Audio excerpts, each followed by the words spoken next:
এই যে টেক্সট বুকটা, এখানে লেখা দ্বিতীয় শ্রেণী। আপনার সবাই এটার সাথে পরিচিত নিশ্চয়ই, আপনার টিচার দ্বিতীয় শ্রেণী।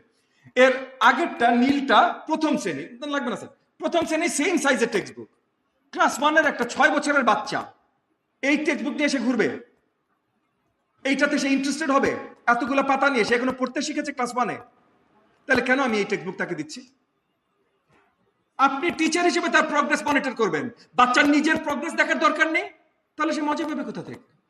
আমি না এইটা আজকে শেষ করেছি, আমি এর পরেরটা নেক্সট উইকে যাব, এটা একটা এক্সাইটমেন্ট আছে না ভাই?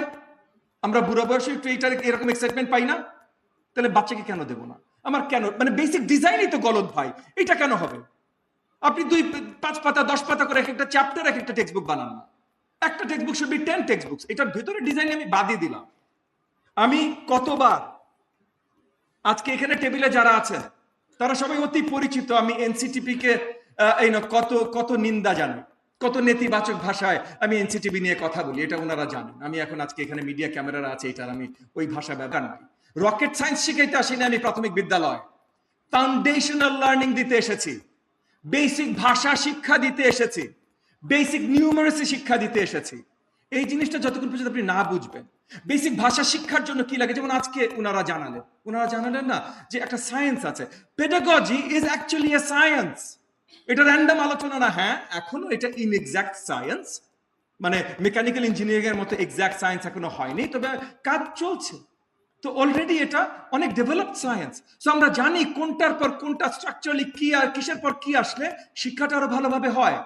আমরা সেটা ব্যবহার করি না ভাই, আমরা তো সেটা ব্যবহার করি না। তাহলে এখন সময় এসেছে সেগুলো ব্যবহার করা। কিন্ডারগার্টেনে আমি কি শেখাবো, ক্লাস 1 এ কি শেখাবো, 2 তে কি শেখাবো, 3 তে 4 এ 5 এ সব ভিন্ন হবে। এই যে ল্যাঙ্গুয়েজ লার্নিং নিয়ে কথা হচ্ছে, ল্যাঙ্গুয়েজ লার্নিং আমরা শেখাই 4টা জিনিস: শুনে বোঝা, বলা, পড়তে পারা, মানে বলে শুনে বোঝা, বলে বোঝানো, পড়ে বোঝা, লিখে বোঝানো, 4টা।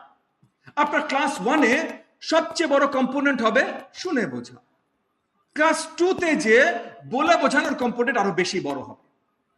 3 তে যে ভালোভাবে পড়তে পারছেন ওই কম্পোনেন্ট আরো বেশি আপনার ফোর্স দিতে হবে। 4, 5 এ যে আস্তে আস্তে লিখে বোঝানো কম্পোনেন্টে আপনার ইন্টেন্সিটিটা বাড়বে। এটা যখন আমি আপনাদেরকে বললাম, আপনার কাছে মনে হলো না কমন সেন্স? কমন সেন্স তো। তাহলে আমার কারিকুলাম কেন এইভাবে সাজানো না? আমার কারিকুলাম কেন এইভাবে সাজানো না? কমন সেন্স তো, এটা তো সায়েন্সও দরকার নাই। আমি বললাম, আপনারা মেনে নিলেন। এখানে একজন আমার সাথে দ্বিমত পোষণ করেছেন?